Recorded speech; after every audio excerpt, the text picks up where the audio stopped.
Welcome to the podcast. If you'd like to listen to an ad-free version of this episode and all of our episodes, then search True Crime Today Premium Plus on Apple Podcasts and press subscribe. That's our premium channel where all of our ad-free and advanced episodes live, all in one place. True Crime Today Premium Plus. Search it on Apple Podcasts and press subscribe. Even try it for 3 days free.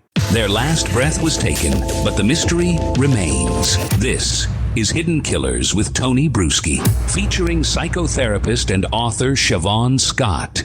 Richard Allen, the man accused of being the Delphi murderer, his day in court is coming up very, very soon, and some of those final arguments in pretrial hearings being heard or just basically denied, which is kind of par for the course with Judge Gull. One of those motions that has been put out there is he wants, or the defense of Richard Allen wants to take the jury to the scene of the crime, take him to the railroad track, take him down the hill, show him where this all took place, much like the field trip that we saw in the Murdaugh case, where they took them out to the kennels. Not super common that this happens, but in more high-profile cases, we do see it. Shavaun Scott, psychotherapist and author, joining me to discuss this. As of our recording, we have not heard back from Judge Gull if she's approving this. I'm going to guess a no if we're going for a pattern of behavior. But let's talk about this a little bit. How does it benefit someone to go to a crime scene years after the crime actually took place? We're talking in an area where you have erosion, things have changed. It's not going to look exactly the same. Mm-hmm. Is that beneficial to a jury, or is it is it not beneficial because it paints maybe an inaccurate picture as to the way things were all those years ago? You know, I've been trying to wrap my head around it, and it's hard for me to see how it would do harm. Mm-hmm. And if it helps the jury understand the story that's being laid out, both sides are going to have a story. And if it brings some kind of awareness or insight, it seems like it would be beneficial to me. Mm-hmm. Even if things have changed, you can always explain the changes. Mm-hmm. And I have a hard time coming up with why not to grant that request. Yeah, I mean, it's an interesting thing. You think in other places in life of how being there puts things into a perspective. It's like like home shopping. You can look online all you want. You can even do virtual tours now. And if you have a headset, you can literally do quite an amazing virtual tour. But even so, you walk away from that and you actually go into the house. It's a very different experience. And there's many more senses coming at you other than just visual. You're seeing, you're hearing, you're smelling. I guess if you want to take a big old handful of leaves, you can have a handful of leaves and taste the delicious oakiness of the leaves. But you're there, and it really it puts you there because you are there more than just hearing a narrative story. Now that, of course, can combine with our own imaginations and our own preconceived notions and such as well to, I guess, either help us understand the story better, but I could also see it maybe exacerbating or exaggerating a story depending on how the individual is receiving it. Yeah. Yeah, I think a precedence has been set in so many other cases. Certainly, as you said, it's not done all the time, but it is done often in high-profile cases.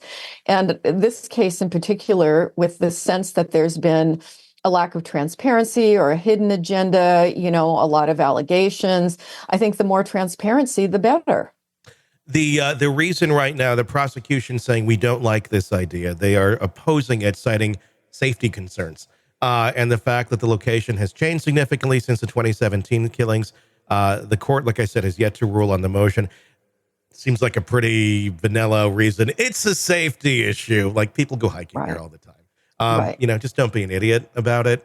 Maybe you don't have to climb the hill, but you can get there. Mm-hmm. Why would the prosecution not want a jury to go visit this location?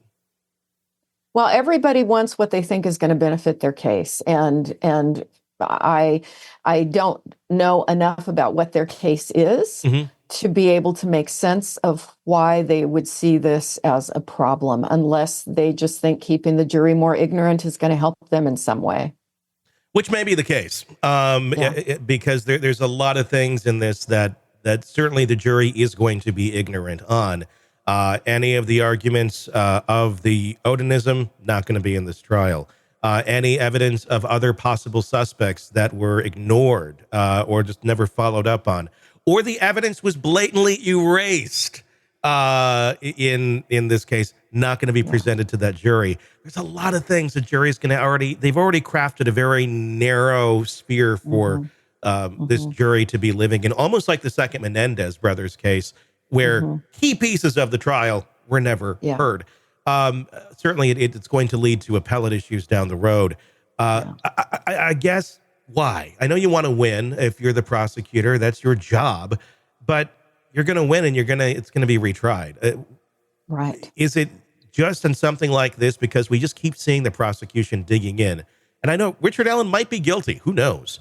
But that's the goal. We want to find the actual answers. And when we get roadblocks on things that really, truly help us see the bigger picture, why is that a good thing? Why does the prosecution not just want to lay all of that out there rather than almost have certain guarantee that this is going to be tried again? Yeah. It doesn't make any sense logically, but it just seems like rather than when I was young, I thought court was about getting to the truth and it was about justice. And what we see over time as we grow up watching trials, it's about winning, and prosecutors want to win, defense attorneys want to win. And I think sometimes the truth, it gets very hard to feel like we really ever got to it. And I'm always in favor. I lean more towards let in every bit of relevant information because we want to feel like we did the right thing and that the jury did the right thing because they had all the relevant info. Yeah, and without a doubt. But yeah, you're right. That notion of, it's about the truth. It's about who can tell a better story and convince the jury at the end of the day. You got a good storyteller? Great. You could have the same trial and have a really bad storyteller and you're going to lose. Completely. And that seems to be what we're dealing with here. Welcome to the podcast. If you'd like to listen to an ad-free version of this episode and all of our episodes, then search True Crime Today Premium Plus on Apple Podcasts and press subscribe. That's our premium channel where all of our ad-free and advanced episodes live, all in one place. True Crime Today Premium Plus. Search it on Apple Podcasts and press subscribe. Even try it for 3 days free. You're neck deep in a dark, twisted tale, and just as the tension peaks, bam, a commercial about some miracle diet pill breaks the spell. It's like finding a fly in your soup after the first bite, but here's the fix. True Crime Today Premium Plus on Apple Podcasts. You get to enjoy your crime stories without the junk, ad-free episodes, extended interviews that go beyond the surface, and early access to all the gruesome details. It's like swapping out a can of cheap beer for a glass of fine whiskey. So search for True Crime Today Premium Plus on Apple Podcasts. Subscribe and keep the darkness flowing uninterrupted.